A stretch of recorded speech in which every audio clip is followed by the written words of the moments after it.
Bien.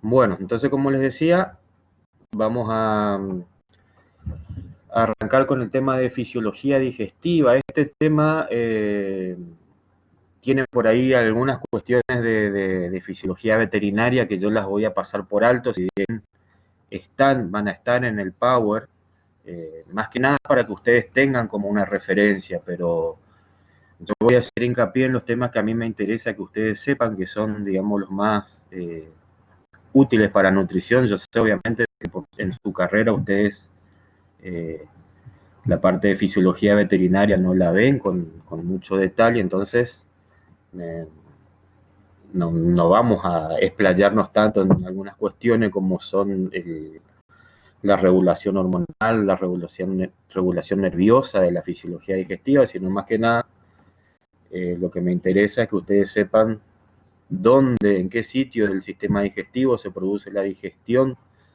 de los distintos nutrientes, ¿sí? Cuáles son las enzimas, un poquito que participan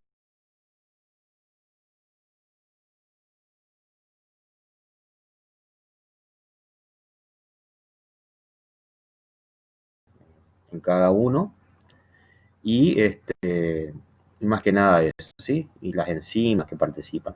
No, no vamos a complicarlo mucho. Entonces, vamos a ver algunos conceptos básicos, como por ejemplo el sistema digestivo, qué es la digestión, qué es la absorción, qué son las enzimas. ¿Mm?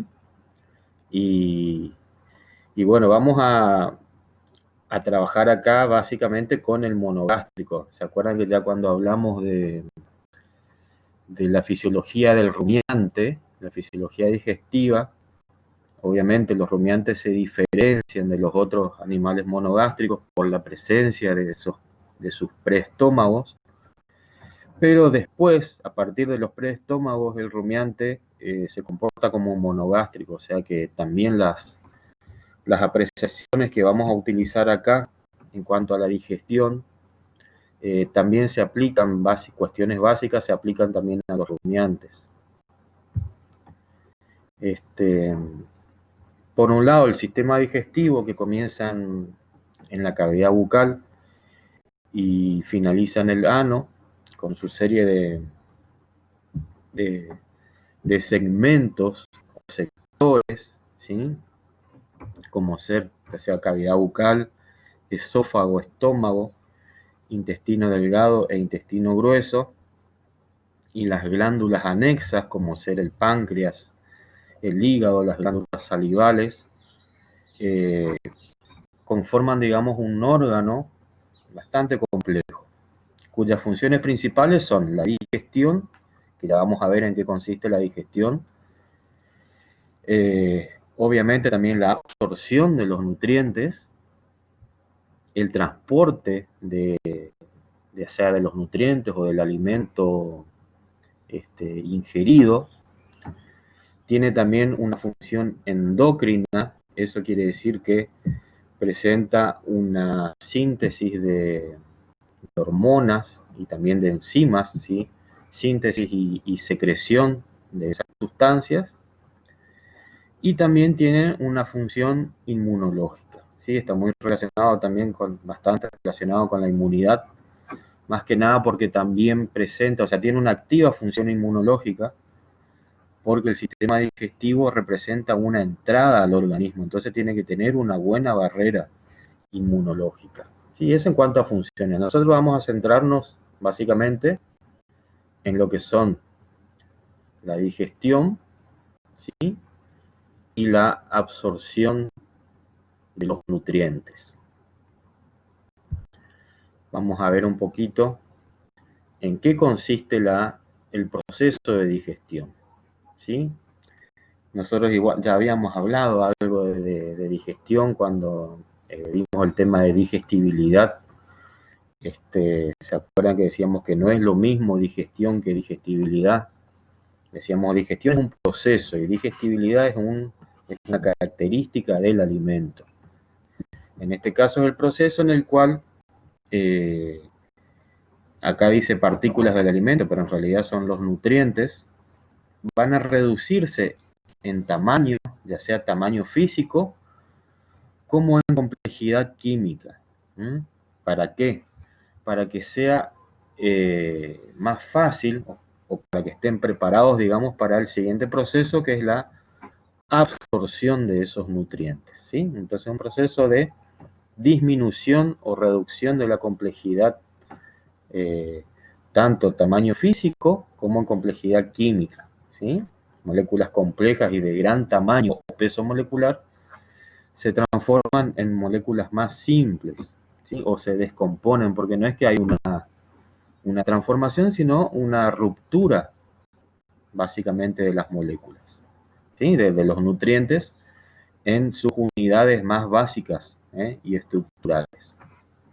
Y eso presenta una mayor facilidad para la posterior absorción. En cuanto a la digestión mecánica, o sea, se dan dos procesos, digestión mecánica y digestión química. En la digestión mecánica, ¿sí?, se da esa disminución física del tamaño que yo les decía, ¿sí?, mediante procesos de masticación, por ejemplo, y también los movimientos en el tracto digestivo contribuyen a esa digestión mecánica. Ya sea los movimientos como también la temperatura, ¿sí? La temperatura corporal favorece también la disminución del tamaño. Es más fácil siempre producir una homogeneización de la sustancia, ¿sí?, cuando yo tengo cierta temperatura. Y la digestión química, ¿sí?, hace referencia a la disminución de la complejidad de esas moléculas, ¿sí? Y se va a dar mediante un proceso de hidrólisis, ¿sí? Es decir, se incorpora, acá por ejemplo tenemos un esquema que es muy simple, pero a su vez muy demostrativo.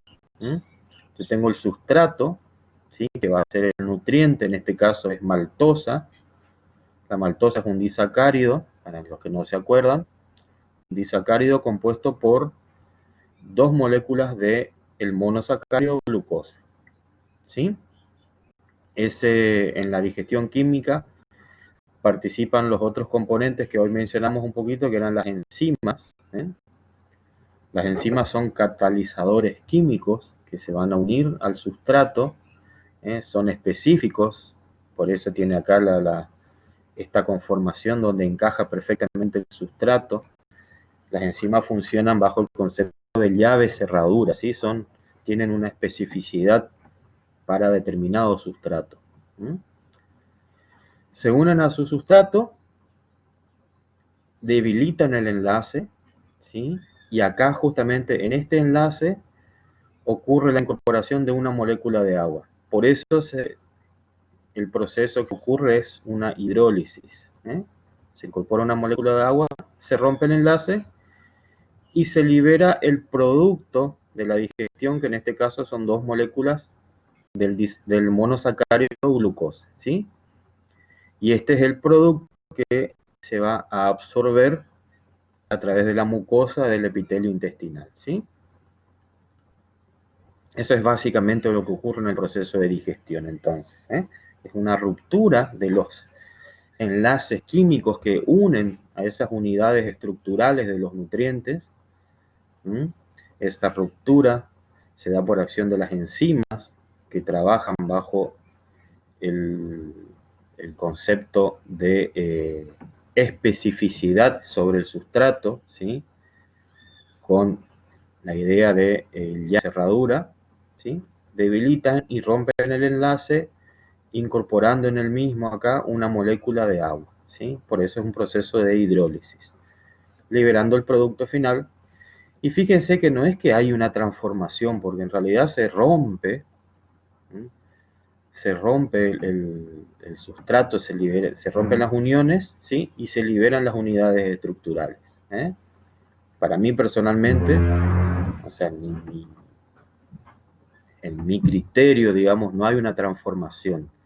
Por eso es diferente a lo que ocurre en el rumen, donde hay una degradación, ¿sí? Porque el proceso en el cual sufren los nutrientes, los componentes del alimento, ese proceso implica una transformación. No hay solo una ruptura de las uniones, sino hay una transformación de los nutrientes en otras sustancias diferentes, ¿sí?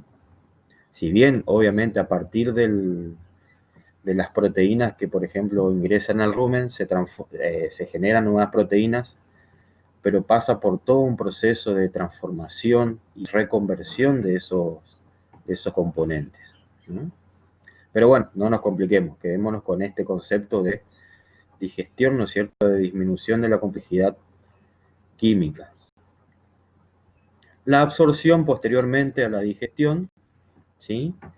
Es decir, en ese orden tenemos que describir primero digestión, luego absorción, ¿eh? No puede ocurrir primero la absorción.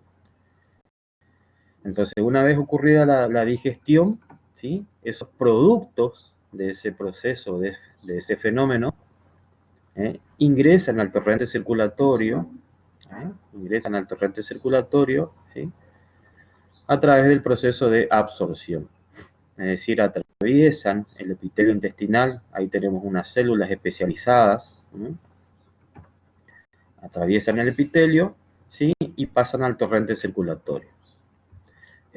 Acá este esquema está muy, muy interesante porque muestra, por ejemplo, cómo se absorben la glucosa y la galactosa, la fructosa, que son todos monosacáridos, cómo se absorben los aminoácidos, ¿sí?, y cómo se absorben los productos de digestión de los triglicéridos principalmente, ¿sí?, que son los lípidos más abundantes en la alimentación, que serían los ácidos grasos, ¿sí?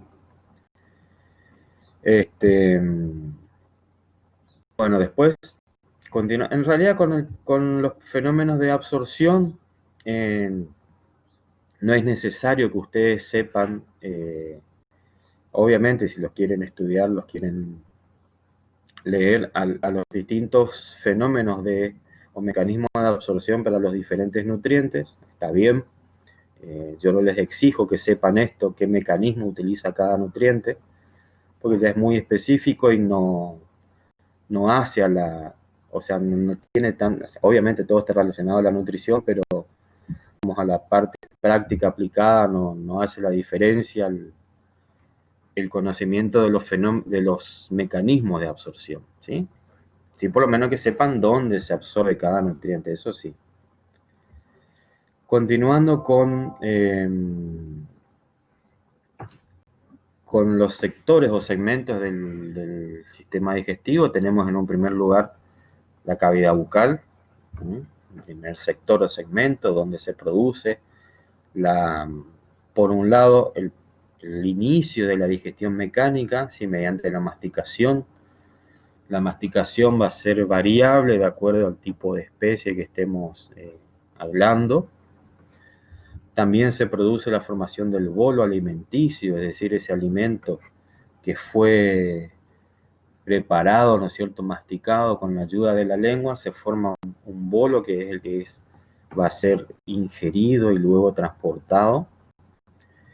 Y también a través de la saliva comienza en algunas especies la digestión química, ¿sí?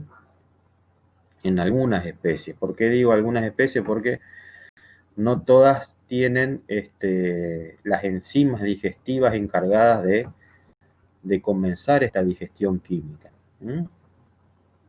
En realidad, donde se produce dentro de los animales que nosotros vemos de interés en producción animal, en el cerdo es donde se produce una digestión química. El cerdo tiene una enzima, es una amilasa salival, es decir, la enzima que va a producir la digestión, o va a iniciar en realidad la digestión del almidón. Entonces la saliva del cerdo contiene la amilasa salival, ¿sí? El ser humano también contiene en su saliva, presenta en su saliva amilasa salival, ¿sí? El equino, por ejemplo, no la presenta, los rumiantes tampoco. Se dice que el perro perro por si bien no nos interesa, pero bueno, les hago a modo de comentario.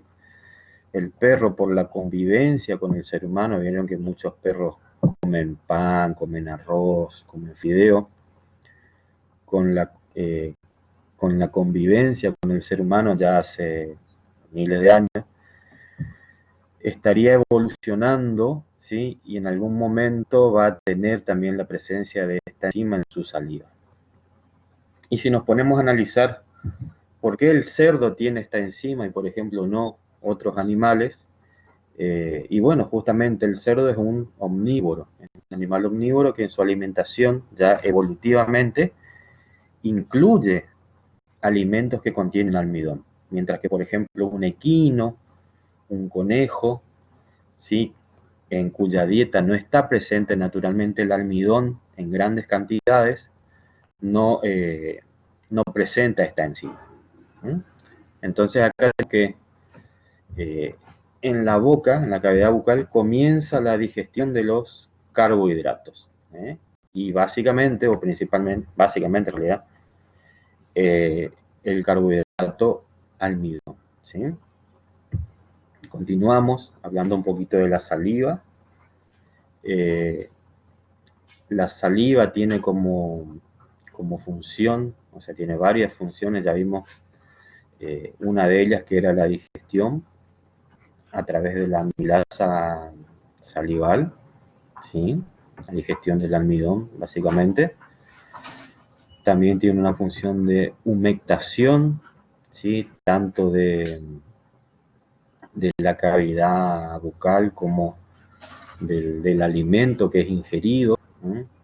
Ya vimos también que en la boca se forma el bolo, eso es gracias también a la ayuda de la saliva que humecta el alimento. Dentro de los componentes de la saliva tenemos mucina, que es una proteína de características mucilaginosas, o sea, actúa como un lubricante, ¿sí? Permite que después ese bolo alimenticio pueda ser deglutido, ¿sí? Y pueda dirigirse hacia el estómago, que nos pasa, por ejemplo, a nosotros cuando comemos mucho, qué sé yo, chipacito, chipita en realidad, porque en Misiones decimos chipita, almidón, ¿no? Alfajorcito de maicena o reviro, comemos mucho y ¿qué nos pasa? Nos atoramos, como que nos cuesta tragar justamente porque nos quedamos sin saliva que participó en la formación del bolo, ¿sí? Entonces cuesta deglutir ese alimento, ¿sí? Entonces eso todo por la facilidad de deglución está dada justamente por la saliva, ¿sí?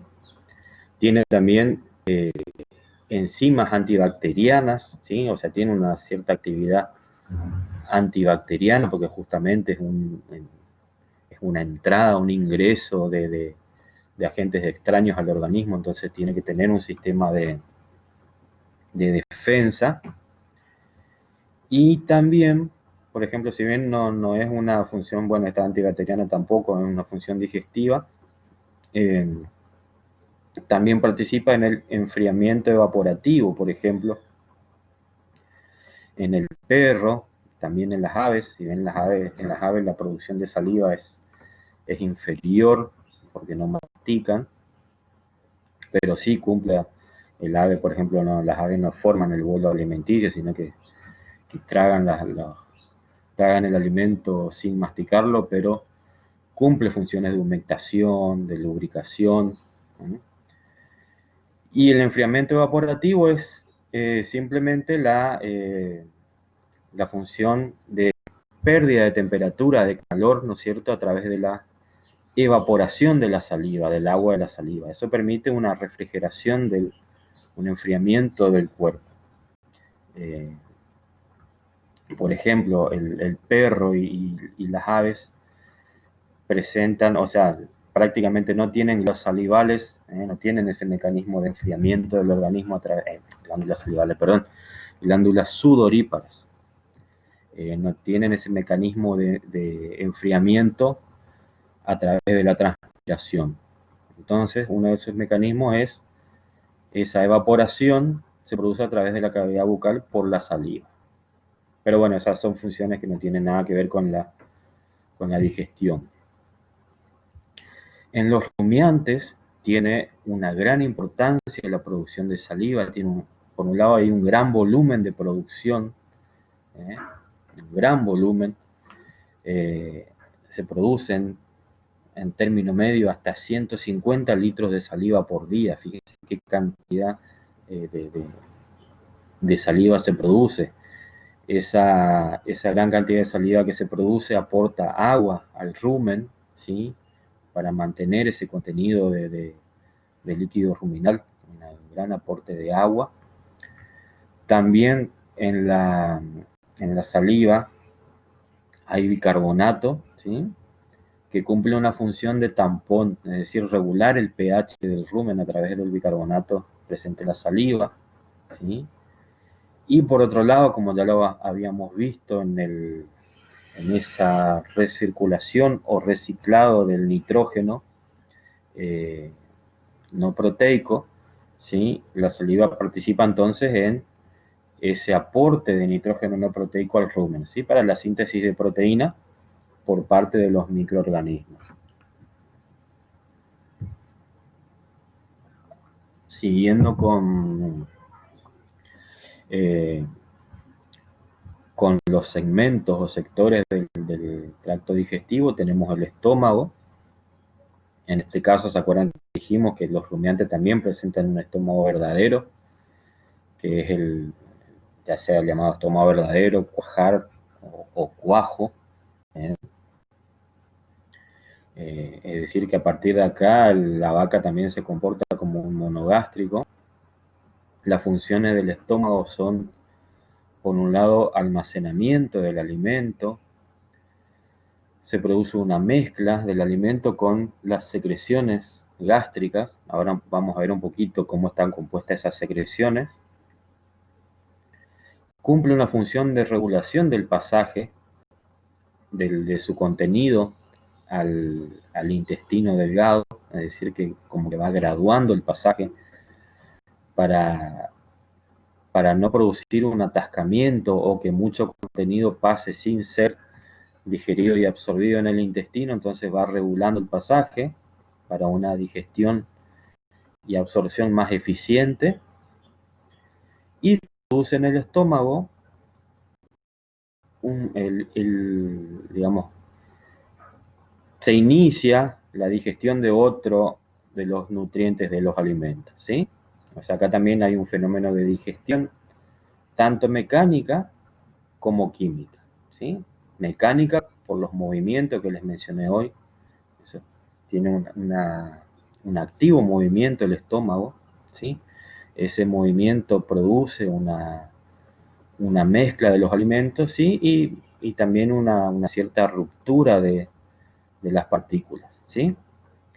Y también acá tenemos una digestión química, ¿sí? Que ya vamos a ver enseguida, dado que presenta secreciones enzimáticas, ¿eh? O sea que básicamente entonces las funciones del estómago en relación a la nutrición y alimentación del animal son la de almacenamiento, mezcla, regulación del pasaje de la ingesta hacia el intestino y la digestión, tanto mecánica como química. Con respecto a las secreciones que tenemos en el estómago, el líquido que se segrega en el estómago se llama jugo gástrico, ¿sí? Y está compuesto primeramente obviamente por agua, que no está acá mencionada, pero es el componente más abundante, digamos. Después tenemos pepsinógenos, tenemos ácido clorhídrico y tenemos mucina. Esos son los componentes más importantes del jugo gástrico, ¿sí? También hay electrolitos, otras sustancias, pero lo que a nosotros nos interesa, básicamente, o sea, por su importancia, son estos tres componentes. Ya vamos a ver ahora cuando lleguemos a digestión de las proteínas, a ver qué sigue. Bien, acá está justamente. Los pepsinógenos son las enzimas gástricas encargadas de producir la digestión de las proteínas. Es decir, que acá en el estómago comienza la digestión de las proteínas. Comienza la digestión de las proteínas. Tenemos también el ácido clorhídrico, es un ácido muy fuerte. Justamente el pH del estómago está alrededor de un 1,5, 2, o sea, es un pH bastante ácido. El ácido clorhídrico, las principales funciones son, por un lado, también cumple una función defensiva, antibacteriana, justamente por su pH tan ácido. Otra de las funciones en cuanto a la digestión de las proteínas es una desnaturalización de las proteínas, una desnaturalización, que se acuerdan que ya mencionamos esa palabra. Acuérdense que la desnaturalización era la ruptura de las estructuras. ¿Se acuerdan que la proteína tenía estructura primaria, secundaria, terciarias y cuaternarias? La primaria está dada la secuencia de aminoácidos, los distintos aminoácidos que la componen, unidos por uniones peptídicas, ¿sí? Y las secundarias hacen referencia a las distintas conformaciones que va tomando esa proteína, ¿sí? Los plegamientos, la unión con otras proteínas, esas son las uniones, las estructuras secundarias, terciarias y cuaternarias. En la desnaturalización lo que ocurre es la ruptura de esas estructuras, secundarias, terciarias y cuaternarias. Es decir que facilita o favorece la digestión por parte de las enzimas, porque al romper esas estructuras, digamos que la cadena de aminoácidos, esa proteína, está más susceptible a la acción de las enzimas digestivas. Se encuentra más susceptible. Entonces favorece la degradación, la digestión en realidad. Y otra función muy importante es la activación de los pepsinógenos, ¿sí? Justamente una particularidad de las enzimas proteolíticas, es decir, las enzimas que actúan sobre proteínas, es que estas enzimas se activan, o sea, se sintetizan y se secretan a la luz, ya sea del estómago o del intestino, en forma inactiva, ¿sí? No están, digamos, en condiciones de producir una degradación. Y recién a nivel de la luz del órgano, o sea, cuando está en el lugar donde tiene que producir su acción, ahí son activadas, ¿sí? Eso se llaman, el nombre de esa enzima inactiva, el nombre genérico, es zimógeno, ¿sí? Por eso acá dice pepsinógeno. En realidad el nombre de la enzima activa es pepsina. La pepsina es la enzima activa. El pepsinógeno es la forma inactiva de la enzima, ¿sí? Es como se sintetiza y se libera.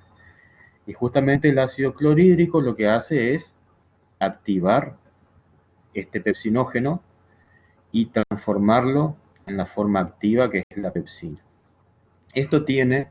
Este fenómeno ocurre, ya les dije, con las enzimas proteolíticas como un mecanismo de defensa del organismo, porque tengamos en cuenta que la mayoría, o sea, la estructura del organismo, los distintos órganos, están compuestos principalmente por proteínas, ¿sí?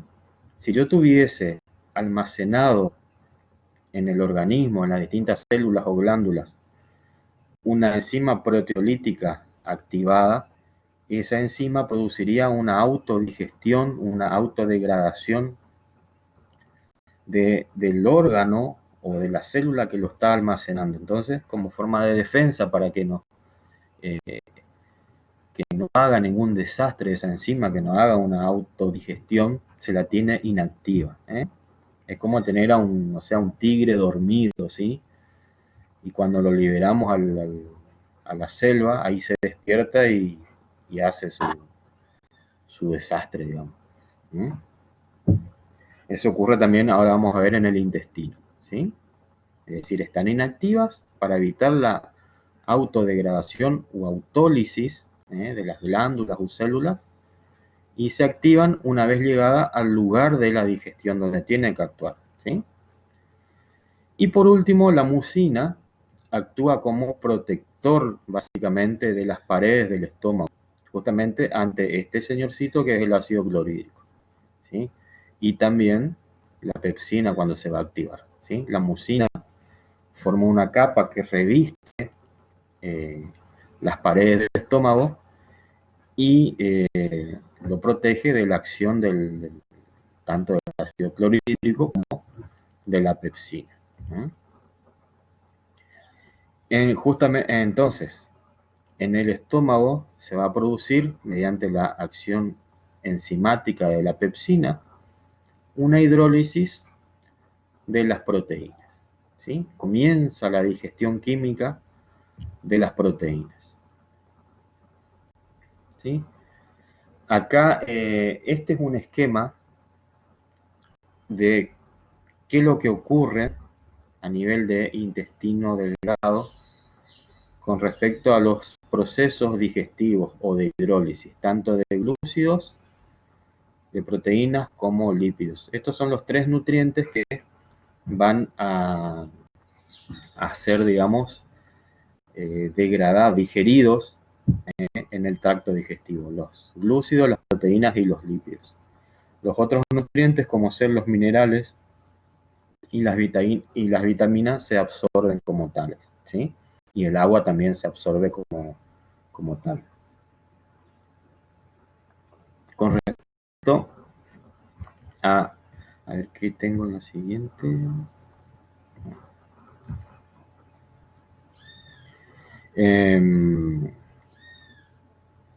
Con respecto a los procesos de digestión a nivel del intestino, se producen en dos fases, ¿sí?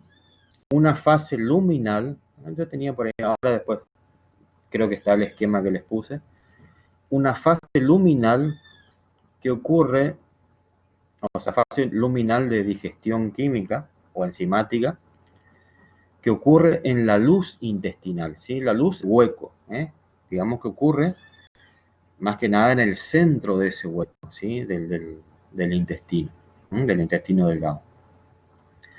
Esa fase luminal está dada por acción de las enzimas pancreáticas, ¿sí? Que es una de las glándulas anexas que hoy les mencioné, del páncreas, produce las enzimas digestivas, ¿eh? Que van a participar en la digestión de fase luminal.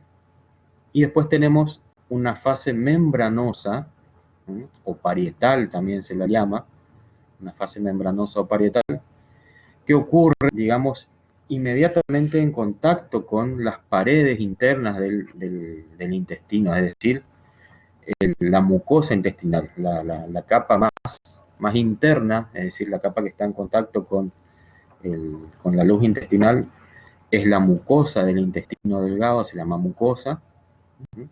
Está tapizada por unas células llamadas células epiteliales del intestino. Forman también, o también se llama endotelio intestinal, ¿sí? Porque es un epitelio interno, ¿sí? Y esta fase membranosa se da por acción de enzimas intestinales, es decir, enzimas que son sintetizadas por esas propias células intestinales, ¿sí? La fase luminal entonces se da por enzimas que vienen del páncreas, ¿sí? Y la fase membranosa o parietal se da por enzimas sintetizadas en la propia mucosa intestinal.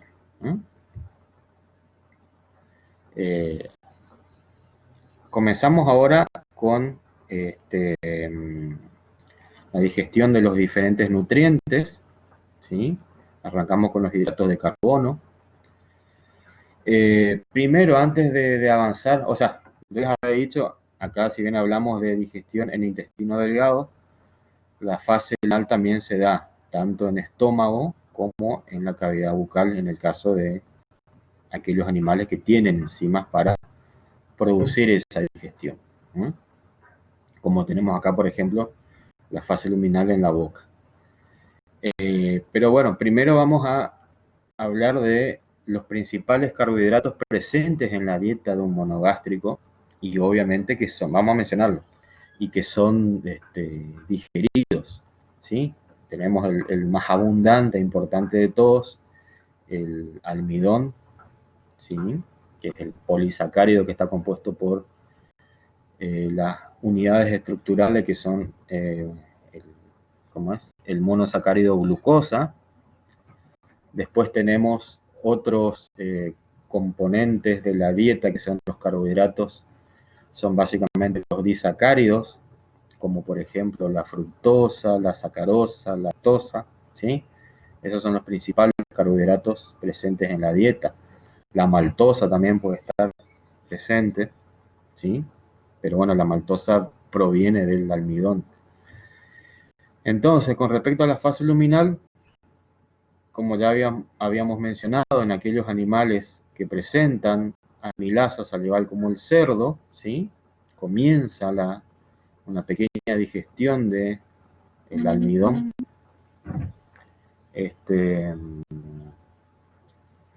Posteriormente, a ver acá me están escribiendo en el grupo. Matías está con problemas de internet.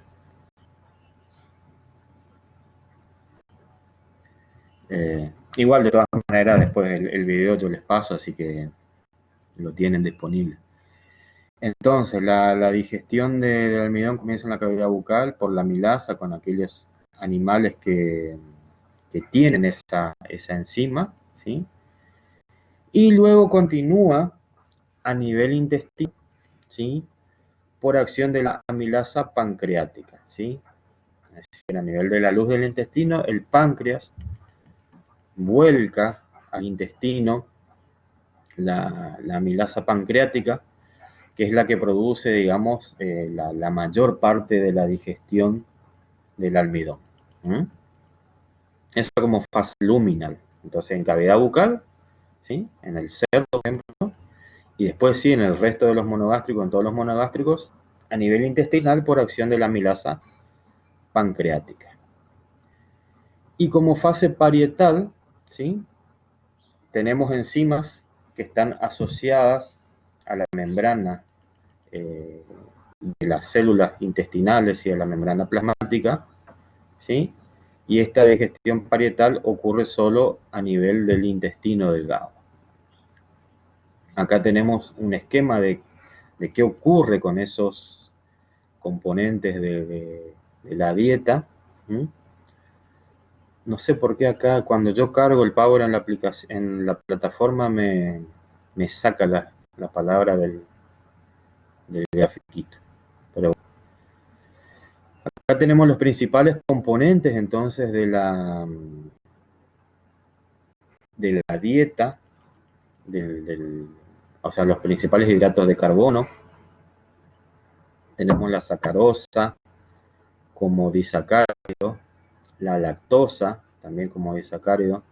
Yo creo que les dije hoy la fructosa como disacárido, me confundí. La fructosa es un monosacárido. Y el almidón, ¿sí? Vamos a centrarnos en el almidón. Dijimos entonces que por acción de la amilasa, tanto salival como amilasa pancreática, es decir, en la fase luminal, ocurre una degradación de este almidón, ¿sí? Y vamos teniendo maltosa, que no es más que nada que 2 moléculas de glucosa, como vimos hoy. Por otro lado tenemos maltotriosa, que son 3 moléculas de glucosa, ¿sí? Unidas tanto la maltosa como la maltotriosa por uniones alfa 1,4. Y la isomaltosa también está compuesta por 2 uniones, por 2 moléculas de glucosa, pero en unión alfa 1,6, ¿sí? No sé si se acuerdan que el almidón tiene cadenas lineales y ramificadas. Esa ramificación del almidón tiene, o sea, en la cadena lineal la unión es alfa 1,4 y en la ramificación del almidón, ¿sí? Donde se presenta esa cadena lateral, tiene una unión alfa 1,6. Entonces, ese segmento de esa unión alfa 1,6, ¿sí? Se llama isomaltosa. Después, tanto la lactosa como la sucrosa es lo mismo que sacarosa, ¿sí? Es decir, el azúcar de la caña de azúcar. Y la lactosa, obviamente, como su nombre lo indica, es el azúcar de la leche. Estos disacáridos no tienen digestión de fase luminal. Van a tener todo digestión de fase membranosa. Seguimos con los productos del almidón. Tanto la maltosa y la maltotriosa son digeridas por la maltasa, ¿sí? Por la enzima maltasa. Mientras que la isomaltosa es digerida por la isomaltasa. Todas nos dan glucosa, ¿sí? Porque el almidón es un polímero de glucosa, no tiene otra cosa, ¿sí?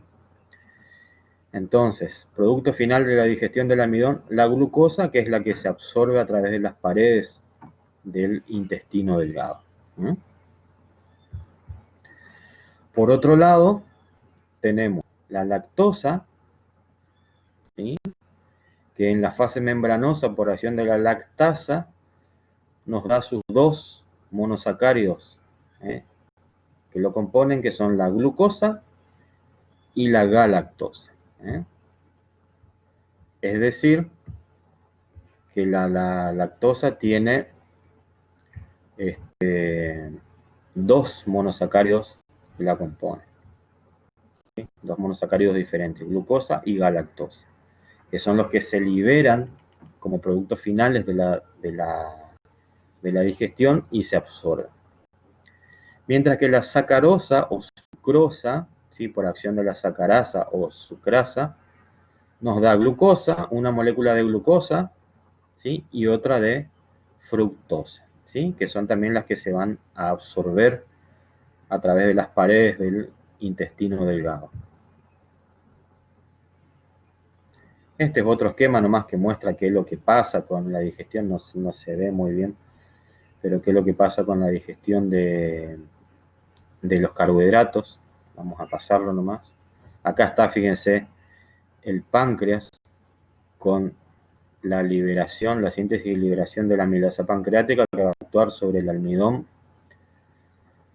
Primero, ese almidón se va rompiendo, esas moléculas más pequeñas se llama dextrina, ¿sí?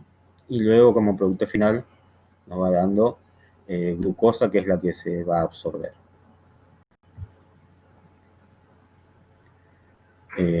Otro esquema de lo que ocurre, ¿no es cierto?, con los carbohidratos, ¿sí? Con el polisacárido, es decir, una molécula de gran tamaño, se va rompiendo por ese proceso de hidrólisis, como vimos hoy, en moléculas más pequeñas, disacáridos, ¿sí? Y finalmente monosacáridos, como la glucosa, que es la que se va a absorber, ¿sí?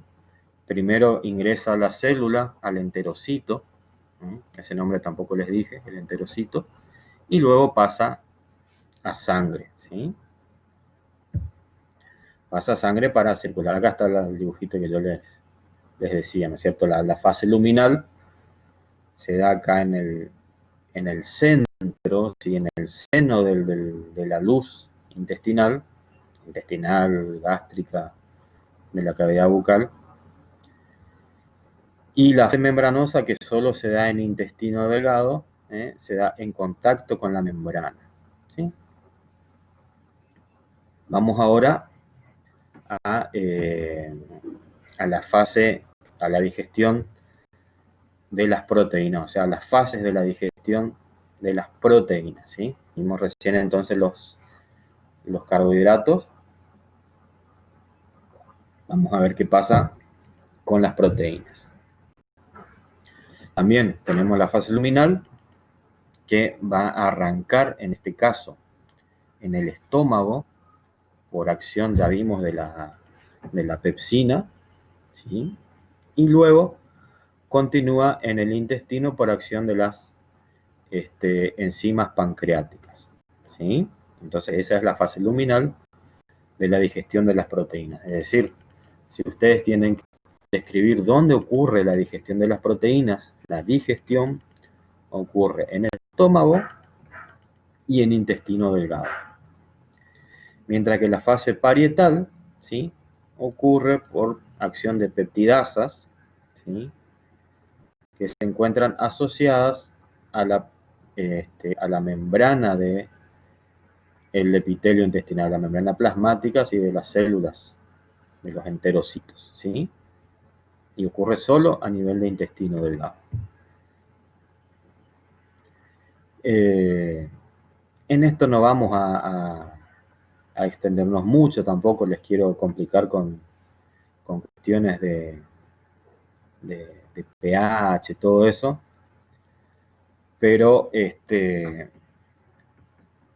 habla un poquito así de lo que ocurre a nivel del estómago. Vamos a ver que, como les decía hoy, hay una desnaturalización, ¿sí?, la acción principalmente del ácido, el ácido clorhídrico, ¿se acuerdan? ¿Mm? Que eso lo que hace es mejorar la acción o la posterior digestión por acción de la pepsina, ¿sí? ¿Cómo es? Esa desnaturalización. Y también ocurre una emulsificación. Ahora ya vamos a ver más detenidamente qué es la emulsificación, ¿sí?, cuando veamos la parte de lípidos, ¿no? Ocurre una emulsión, que en realidad es una mezcla de dos líquidos, ¿sí?, que en teoría es como cuando ustedes mezclan agua con aceite, ¿sí? Cuando ustedes ponen en una botella y mezclan agua y aceite, sacuden la botella, ¿sí? En un primer momento el aceite se mezcló con el agua, pero en realidad no hay una mezcla homogénea, sino que es heterogénea. Ese aceite, uno de los líquidos, se dividió en pequeñas gotitas que están dispersas en el agua, o sea, hay una separación de fases, ¿no? Eso es una emulsión. Pero si nosotros dejamos el tiempo suficiente, eso, y queda por un lado el aceite, por otro el agua. Lo que hace en el estómago, tanto los movimientos como la temperatura que les dije hoy, favorece esa mezcla del alimento con el jugo gástrico, esa emulsificación. Y en cuanto a la pepsina, dijimos que se generan como precursores inactivos, que son los pepsinógenos, y se activan tanto por acción del ácido clorhídrico, como posteriormente, una vez que tenemos ya pepsina activa, puede activar más pepsinógenos, o sea, produce una autoactivación o autocatálisis, como dice acá, ¿sí? Que eso justamente era esa activación, o sea, esa liberación como forma inactiva, como un mecanismo que yo le dije hoy de protección.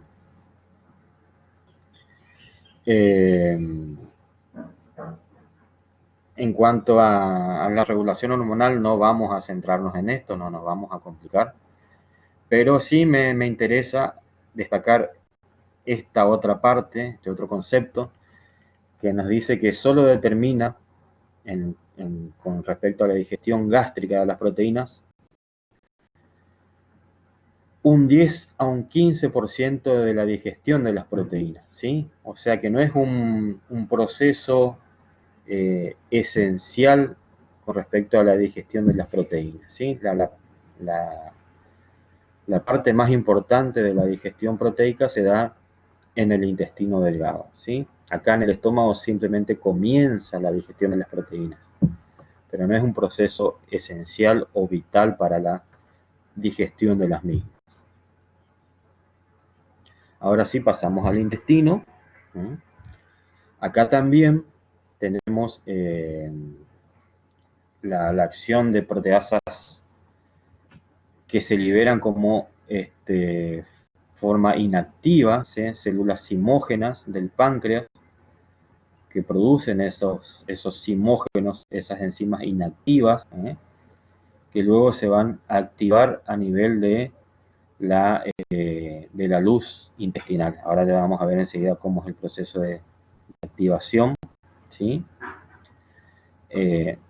Acá recuerden la pepsina, ¿sí? Fíjense, la máxima actividad la tienen con un pH de entre 1 y 3, ¿sí? Su mayor punto de actividad, ¿sí? O sea, justamente el ácido clorhídrico, además de activar la pepsina, le brinda las condiciones de pH adecuada para su actividad, su trabajo.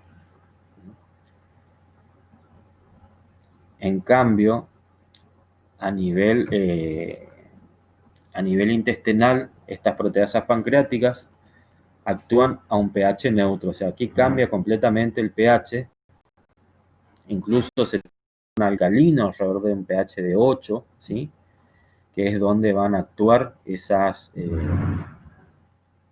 proteasas pancreáticas. ¿Qué es lo que hacen estas proteasas pancreáticas? Tanto tanto la pepsina del estómago como las enzimas pancreáticas, las proteasas pancreáticas, van rompiendo la cadena de aminoácidos. Esa proteína la van rompiendo de adentro hacia afuera, o sea, como que van partiendo, ¿sí? La van partiendo y generando cadenas más chicas. Esto ocurre alrededor de un 60 a 70% en un 60 a 70% de las proteínas.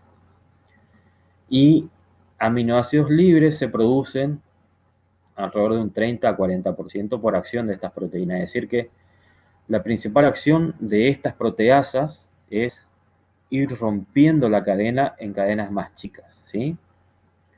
Y van liberando algo de aminoácidos, pero en menor proporción, ¿sí? Aminoácidos libres. La mayor, ahora como vamos a ver enseguida, la mayor proporción de producción de aminoácidos libres se da por las enzimas proteolíticas de la fase membranosa, es decir, las que se segregan de las paredes intestinales. ¿Está claro entonces? Tanto la pepsina del estómago como las proteasas pancreáticas, que son la tripsina, la quimotripsina y la elastasa, son las que producen la fase de digestión luminal, tanto gástrica como intestinal, ¿sí? Y generan más que nada oligopéptidos, es decir, cadenas de aminoácidos más pequeñas, en su mayor parte, y algo de aminoácidos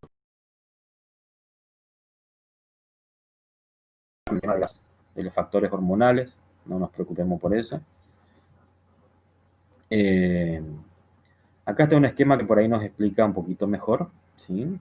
A ver qué sigue.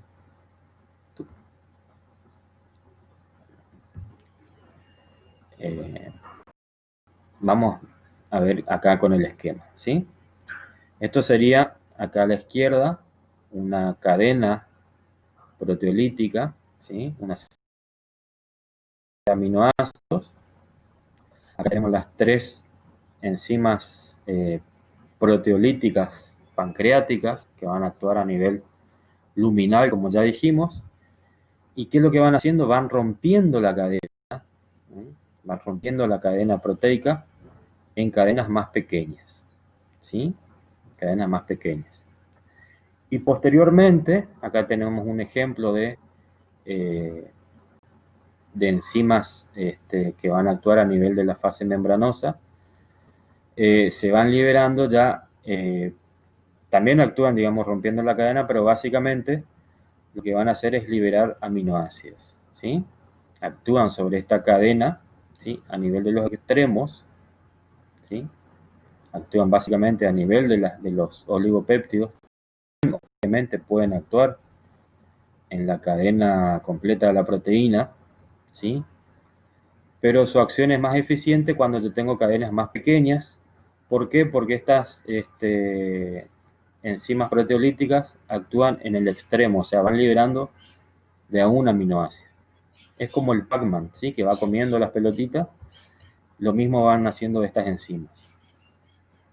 Esto, el concepto de Pacman, me lo enseñó un profesor de química en primera, nunca más me olvidó. O sea, cuando me va comiendo la, la proteína, se va comiendo las pelotitas que serán los aminoácidos de uno en uno. La verdad que fue un ejemplo bien, bien gráfico.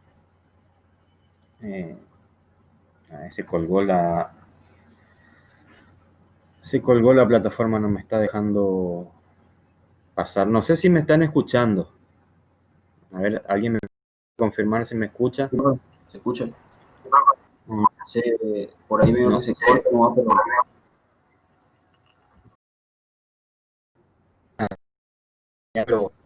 pero se volvió a colgar la plataforma. ¿Se acuerdan cuando ya se había colgado? Eh, Ahí se colgó del todo. ¿Me siguen escuchando? No, ahí no me están escuchando, ¿no? Sí, se escucha, se todavía. Sí, se sigue escuchando. Bueno, Sí, sí. bueno, eh, bueno, seguimos hablando así. No le vamos a devolver a usted. Eh, entonces, una vez que se produce la digestión, la liberación eh, de los aminoácidos, que van a ser los que se van a absorber, este, justamente se van a absorber a nivel del epitelio intestinal por diferentes mecanismos, ¿sí? De acuerdo al tipo de aminoácido, tampoco es de interés, digamos, saber qué mecanismo se produce para la absorción. Lo importante sí es tener en consideración, tener presente que lo que se absorbe son los aminoácidos, ¿sí? O sea, como producto final de la digestión, se absorben principalmente aminoácidos, algo de dipéptidos y tripéptidos, o sea, dos aminoácidos unidos o tres aminoácidos también se pueden llegar a unir. Saben, chicos, voy a reiniciar la aplicación porque la verdad que porque está acá el cursor, digamos, está girando, girando. Aparte me interesa que quede grabado el video y no, no estoy seguro de... Ahí,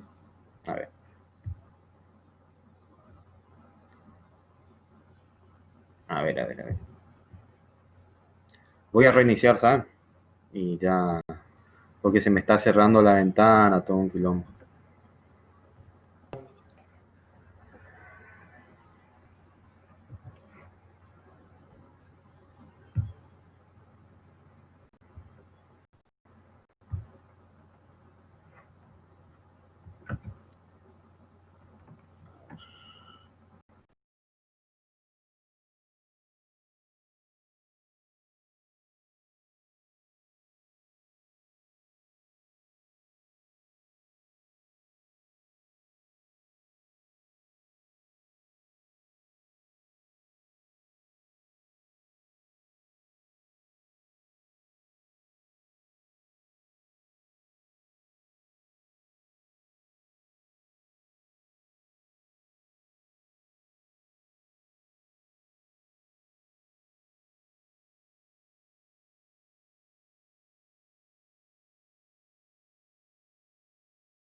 Bueno, se me colgó, no sé si ahora sí me escuchan.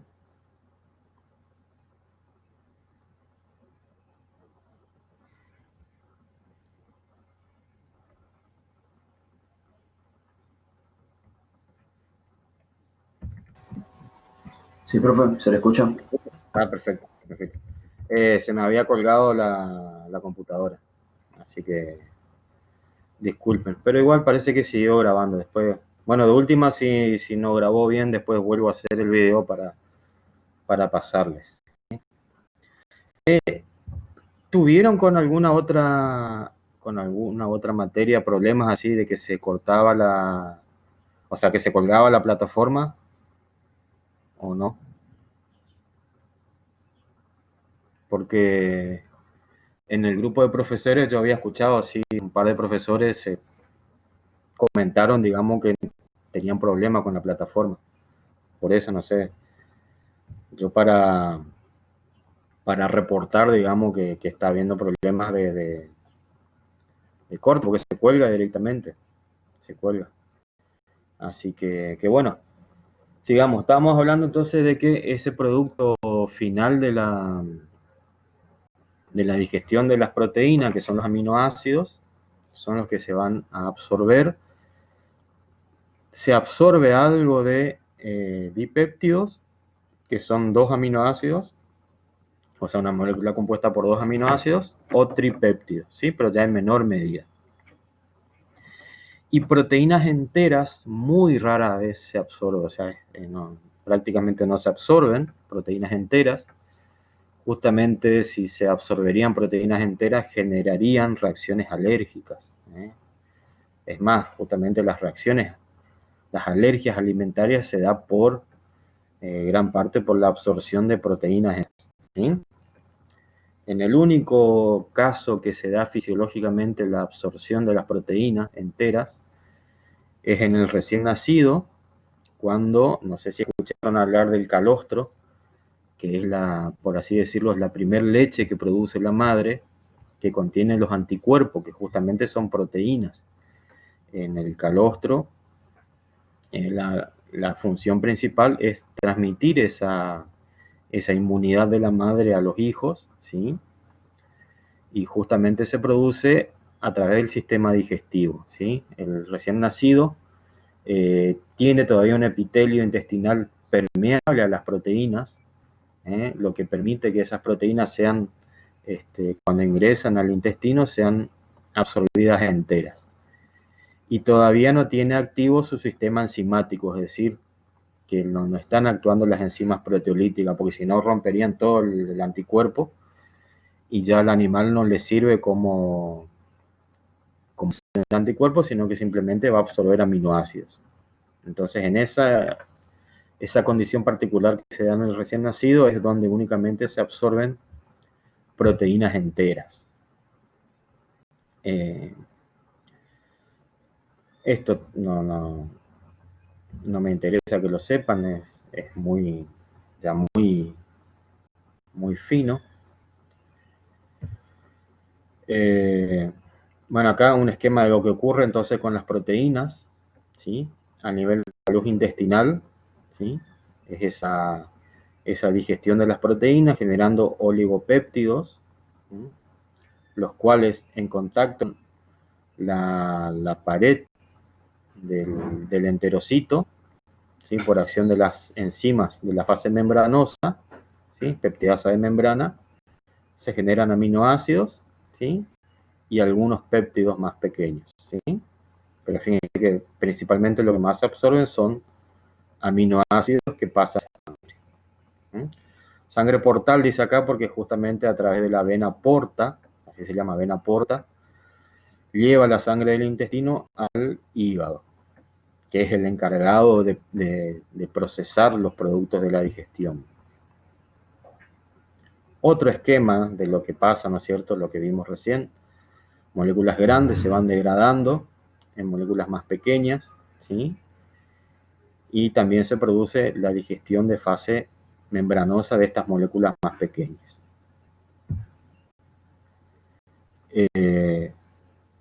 Con respecto a los lípidos tienen una particularidad de que las enzimas actúan en fase acuosa, o sea, son hidrosolubles. Mientras que los lípidos son hidrofóbicos, ¿sí? No se mezclan con el agua. Entonces, lo que ocurre acá primero es una emulsificación de los lípidos. Vamos a centrarnos, no vamos a complicarnos tanto tampoco, no me interesa que ustedes sepan todo esto, simplemente acá lo que ocurre a nivel luminal, que es una emulsificación. Ahora les voy a mostrar acá con un esquemita cómo se da esa emulsificación, ¿sí? Y cuál es la finalidad de la emulsificación en la digestión del lípido. Es muy importante este fenómeno de emulsión de las grasas, justamente la digestión de los lípidos, ¿sí? Por el resto no se preocupen. En cuanto a la fase de digestión a nivel gástrico, ¿sí? A nivel del estómago, como ya mencionamos, ocurre una emulsificación que es netamente mecánica, ¿sí? Por acción de los movimientos y de la temperatura. Luego, en aquellas especies que poseen lipasa gástrica, ¿sí? Como por ejemplo el cerdo tiene una lipasa gástrica que no tiene una acción significativamente importante, pero bueno, no está de más mencionarla, ¿sí? Los terneros también, es decir, el bovino lactante también tiene lipasa gástrica, ¿sí? Pero no es de una acción tan importante. Posteriormente pasamos al intestino delgado, donde sí ocurre una emulsificación ya por acción de la bilis, ¿sí? La bilis se produce en el hígado, se almacena en la vesícula biliar, en aquellas especies que sí poseen vesícula biliar, pero hay otros animales que no presentan vesícula. Y luego se produce una digestión de esas grasas por acción de la lipasa pancreática, ¿sí? Vamos a centrarnos únicamente, no se preocupen por los otros fenómenos, pero me interesa que sepan la emulsificación o la formación de la emulsión de las grasas por acción de la bilis, la digestión por acción de la lipasa pancreática. Esta tampoco me interesa. Acá está. Fíjense, acá tenemos lo mismo pasa si nosotros tiramos un poquito de aceite en el agua, ¿sí? Se forma como una gota, ¿no es cierto?, de este aceite. No es que se distribuye por toda el agua, sino que forma como una gota. Esto ocurre con las grasas, con los triglicéridos de la dieta, a nivel de la luz intestinal, ¿sí? Forma como gotas. ¿Qué ocurre? La acción de la lipasa pancreática, ¿sí? Como es una enzima hidrosoluble, actúa únicamente a nivel de la superficie de la gota de grasa, ¿sí? No puede ingresar porque no es liposoluble, es soluble en agua, entonces actúa únicamente a nivel de la superficie. Si no se produjera la emulsión de esta, o la ruptura de esta gota de grasa, la acción de la lipasa sería muy lenta, sería muy poca la acción, ¿sí? Porque actúa solo en superficie. En cambio, si yo esta gota grande la rompo en gotitas pequeñas, lo que voy a lograr es aumentar la superficie de contacto, porque por ejemplo, esta superficie que yo tengo acá, en la gota inicial, se va a transformar en todas estas superficies. Todas estas gotitas, si yo sumo la superficie de todas estas gotitas, es muchísimo más que la superficie de la gota grande. Cuanto más pequeña, ¿se acuerdan cuando hablamos de, nada que ver, pero cuando hablamos del peso metabólico, que cuanto más pequeño es el animal, tiene mayor superficie corporal en relación a su tamaño o a su peso, ¿sí? La superficie relativa es mayor cuanto más pequeña es la partícula. Pasa lo mismo con la gota, ¿sí? Entonces lo que hace, las sales biliares tienen una parte hidrofílica, ¿sí? Es decir, afín al agua, y otra parte lipofílica o hidrofóbica, ¿sí? Que es afín a la fase grasa o lipídica. Lo que hace esto es disminuir la tensión superficial de la gota, ¿sí? Disminuir la tensión superficial, y eso facilita la emulsión, ¿sí? La mezcla de la grasa, ¿sí? O del lípido con el agua, y logra formar estas gotitas más pequeñas, ¿sí? Lo mismo ocurre, por ejemplo, cuando usamos un detergente para lavar los platos, o el jabón, hace lo mismo, tiene una parte hidrofílica y otra parte hidrofóbica, ¿sí? Que lo que hace es permitir que la grasa se mezcle con el agua y sea más fácil eliminarla de la superficie. Eso es lo que hace el jabón o el detergente.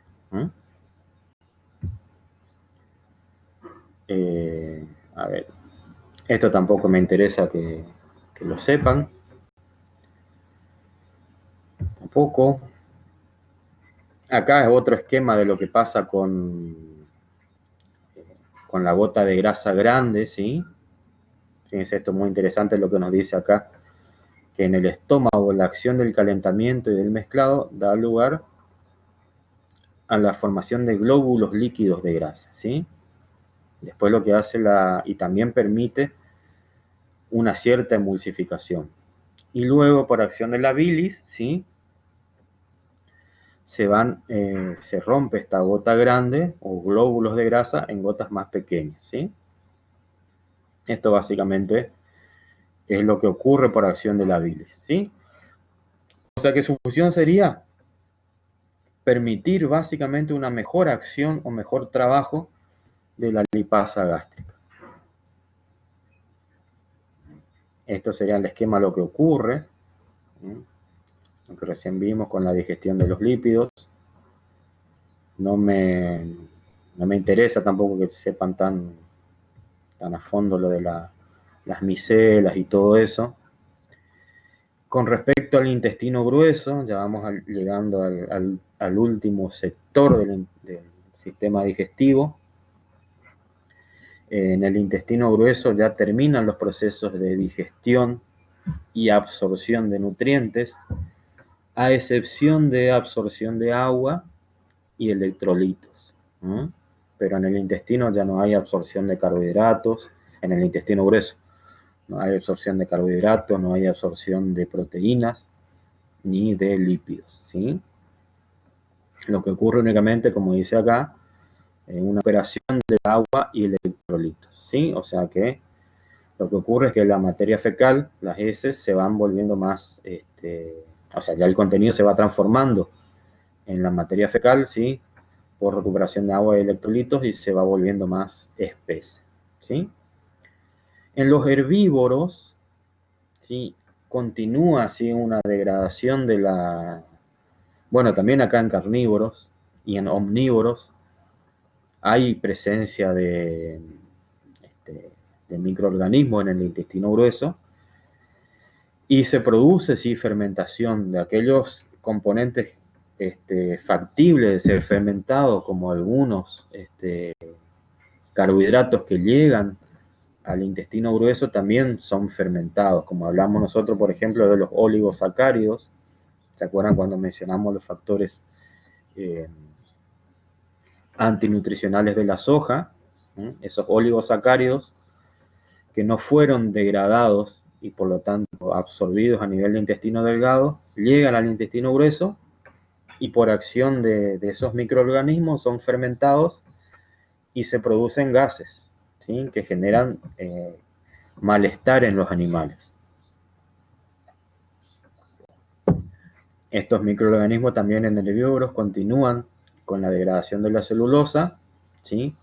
Hay algo de síntesis de proteína microbiana, pero ya no carece de importancia porque no tenemos mecanismos de absorción de proteína ni previamente digestión, o sea que esta síntesis microbiana no es aprovechada por el animal. Sí se llega a aprovechar los ácidos grasos volátiles que se generan, sí se pueden absorber y aprovechar, pero la proporción que se genera de ácidos grasos volátiles como sustrato energético es muy pequeña. O sea, es ínfimo, digamos, el aporte energético. También, bueno, algo de síntesis de vitaminas como B12 y vitamina K. Justamente, por ejemplo, el conejo ejerce el acto de coprofagia, es decir, ingiere su materia fecal como una forma de recuperar estas vitaminas que se producen, ¿sí? Y bueno, recupera algo de las proteínas, pero básicamente recupera las vitaminas producidas, ¿sí? Pero son casos particulares. En cuanto a mecanismos de absorción, esto no nos vamos a preocupar por esto, la motilidad tampoco. Yo igual les voy a dejar este material, estoy viendo nomás acá, para que mostrándoles un poquito. Les dejo el material para que tengan como referencia, pero la motilidad no es necesario que ustedes, digamos, manejen, simplemente con que sepan que, obviamente, el tracto digestivo tiene una serie de movimientos, ¿sí? Que, como dice acá, tenemos movimientos de mezcla, ¿sí? Donde se mezcla la ingesta con las secreciones digestivas, ¿sí? Y movimientos de propulsión o traslado del contenido, ¿sí? Desde la cavidad bucal hacia el ano, hasta el ano, ¿sí? Pero después el detalle de los movimientos no necesito que lo sepan. Bueno, acá tenemos la regulación del intestino, de la actividad intestinal. Tanto las funciones motoras como secretorias se dan por vía nerviosa, ¿sí? Y por vía endocrina, o sea, tiene un control hormonal, tanto nervioso como hormonal. El sistema digestivo, les menciono nomás, no es necesario que lo sepan, pero bueno, no está de más que lo tengan presente. Tiene un control nervioso central, ¿sí? Que se da a través de un sistema nervioso llamado autónomo, tanto simpático como parasimpático. Tiene un control nervioso que viene desde el sistema nervioso central y tiene un control o un sistema nervioso propio o intrínseco, o sea, tiene su propio sistema nervioso el sistema digestivo, ¿sí? Eso nomás, como comentario. No es, digamos, esencial que ustedes lo sepan, pero bueno, como parte del conocimiento básico, que tiene una regulación nerviosa a partir del sistema nervioso central, pero esa regulación es autónoma, es decir, nosotros, tanto el ser humano como los animales, no tienen un control voluntario sobre las acciones digestivas y tiene un sistema nervioso propio o intrínseco. Eso sería más que nada la parte de fisiología digestiva, ¿sí? O sea, vamos a hacer un cierre acá. Entonces quería centrarme un poquito en las funciones de los distintos sectores del sistema digestivo, distintos segmentos, cavidad bucal, estómago, intestino delgado y grueso, y los fenómenos de digestión de los diversos nutrientes, tanto carbohidratos, proteínas y lípidos, ¿sí? Recuerden que los carbohidratos se digieren, comienza la digestión en la cavidad bucal, ¿sí? Y continúa luego en el intestino delgado. Las proteínas comienzan su digestión a nivel del estómago, ¿sí? Y continúan en el intestino delgado por enzimas pancreáticas e intestinales. Y los lípidos se digieren principalmente, si bien se menciona la lipasa gástrica, se digieren principalmente en el intestino delgado. Con respecto a a las enzimas proteolíticas. Recuerden que se segregan en forma inactiva y se activan en la luz del órgano. Eso es para evitar una autodigestión. Y la acción de la bilis como emulsión de las grasas. ¿Para qué? Para que la actividad de la lipasa pancreática sea más efectiva, ¿sí? Porque ella solo actúa a nivel de superficie. Así que